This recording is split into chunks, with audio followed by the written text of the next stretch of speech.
Right guys, Gaft is back, but first of all I've got to give a big shout out to Liam, the magic guy. There you go kid, there's a shout out. How to do the haunted deck: you are going to need some nylon thread. This is, I don't know what gauge this is mega thin. It's practically invisible, but it's still fairly strong. You can get this from any shop. I bought this from like a local supermarket, so you can find this anywhere. About £2 I think.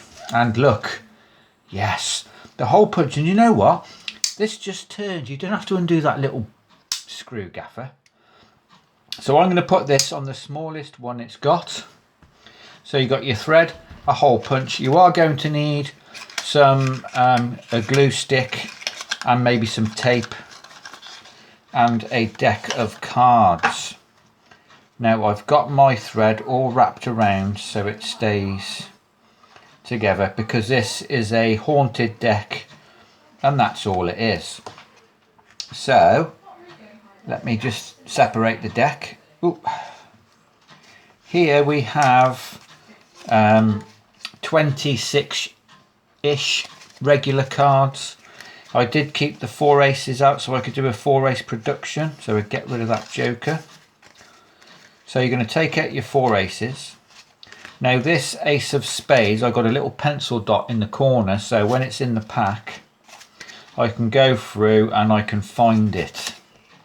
This isn't, I suppose you could force this card, but this isn't going to be the sort of trick when you go just pick a card, because I don't think it's going to work like that.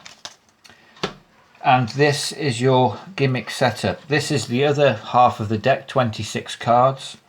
And I've literally punched a little hole through the centre of every card, 26 cards or so.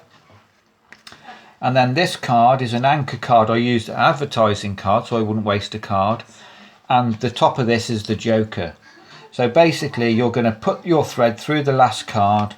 You're going to stick the thread to the back of the card, and then you're going to stick a card over the top. This is 2 cards thick to anchor that thread to that card. So you've got your stack of 26 cards, and then you've got a really long piece of thread. Now, I would never probably do this trick in a live situation. It works great for social media like YouTube and that. But if you were going to do this in a live situation, you would have your thread and you would have a safety pin on the end of it. I've got a paper clip because that works for me. But if you're going to do this in a live situation, you want a safety pin on the end, because you're going to have to anchor this to part of your body. But we'll worry about that in a minute. So you've got your 26 cards.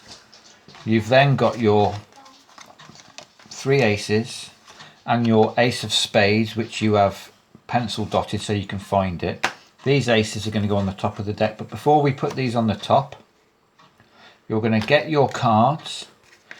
You're going to make sure the thread is somewhere. It's between these 2 fingers, look. Make sure the thread's there, and you're going to get the first ace and you're going to place it somewhere near the bottom of this little stack. And you're going to push it in, and you're going to feel when it hits the thread. When it hits the thread, push the card in, letting the thread take up the slack, and squeeze it in. You'll take your next card, and you're going to place this somewhere in the pack, but a little bit higher, maybe in the centre of this little packet of cards. You'll push that all the way till it hits the thread, and you can feel it hit the thread. And then you'll push that all the way in, letting the thread take up the slack, so nice and loose grip. Then you'll take your final ace and you'll put that near the top of the stack. And once again, you'll push it in, but you'll feel where the thread is. When you hit the thread, keep pushing, but let the thread take up the slack. And then when you've done it, you'll be in this position. The 3 cards will be in there, so as soon as you pull the thread, the cards will reveal themselves. And then the final card will come out of the side like that. So we're going to just push all these back in. Let the thread take the slack, nice and loose grip. So you've got your thread, and then you've got the rest of the cards on top. Now in my performance, I had this thread just down the back of the mat and I literally use this hand to pull the thread. Now if you're going to do this in a live situation, you're going to have this thread, it's going to come down and then it's going to be anchored to some part of your body. Let me get rid of this. Because in a live situation, you're going to have your hand close, and as you move your hand out, that's when the cards are going to open. But on a camera, I could keep my hand still because I'm literally pulling this thread with my other hand. But like I say, this thread is so fine you can hardly see it, look, but you're going to disguise it with your arm anyway, so they can't see it. So you can, right, let me just show you something. We're just going to pick a card out. Let's have this one. I know this is the ace of spades. The ace of spades is the most powerful card in the pack. If you find the ace of spades can conjure up all the other aces. So literally, you're going to get your thread. Now it's between my index and middle finger here. And you're literally just going to pull the thread nice and gently, and the cards will come out. One by one, the aces will reveal themselves one by one. Till you're in this position, you can then just take out these aces, drop them on the top. You can spread the cards a little bit. You can't go too far because you're going to hit your stack of cards here, and the thread is sort of holding them together, so be careful there. But you can spread quite freely the top section. So that's how it works, guys.